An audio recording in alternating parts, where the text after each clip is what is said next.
Espirito Santo enjoyed a solid start to life at West Ham after the surprise decision was made to replace Graham Potter on 27th of September. West Ham secured a 1-1 draw against Everton at the Hill Dickinson Stadium on Monday night, marking the manager's arrival with a well-earned point. Prior to this, Potter had lost 5 of the Hammers' 6 games in all competitions and appeared to be in freefall towards the threat of relegation. Football Insider first revealed on 14th of September that Nuno was preparing for a Premier League return following his controversial departure from Nottingham Forest. However, concerns have already emerged following his appointment as a consequence of the way he departed the City ground. Nuno has been known to clash with owners in the past, including both at Wolves and Nottingham Forest, and there are concerns this trend will continue.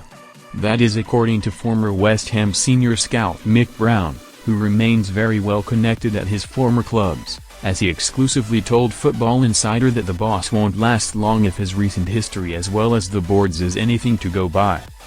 Brown told Football Insider on 23rd of September that West Ham's board were at fault for Potter's failings after undermining him and going behind his back. Now, the former scout, who has a wealth of experience working closely with elite-level managers including the likes of Sir Alex Ferguson, has insisted Nuno could face similar issues. If recent history is anything to go by, Nuno won't last long, he told Football Insider. I don't see what the board have done to show that this appointment is going to be any different to the last 2, neither of which was exactly a success. For Nuno, he left Wolves after disagreeing with the owners on their transfer decisions and direction, and then left Forest after another disagreement with the owner. David Sullivan and co have shown they aren't always the easiest to work with. I'm sure he'll speak about it one day. He doesn't need me to speak for him, but even when Moisey was there, they made decisions behind his back all the time, like deciding to hire Tim Steidten against the manager's express wishes. That's not even getting started on the transfers where the chairman has intervened or made moves even if the manager has said otherwise. Nuno, his history with previous owners, and knowing how the board operate at West Ham. I can see it going wrong, as much as I hope it doesn't for the manager's sake.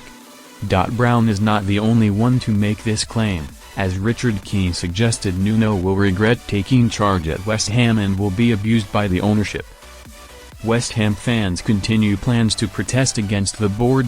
West Ham fans are planning to boycott their clash with Brentford on 20th of October, with the fixture at the London Stadium set to be televised on Sky Sports.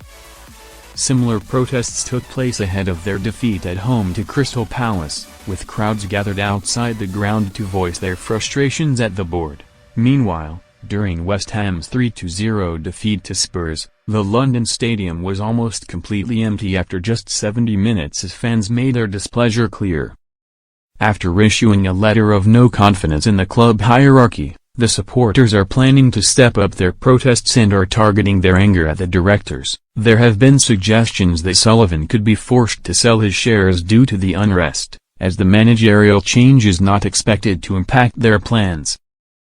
For more West Ham and exclusive news, follow us on Facebook or join our brand new WhatsApp channel for instant updates to be sent straight to your phone.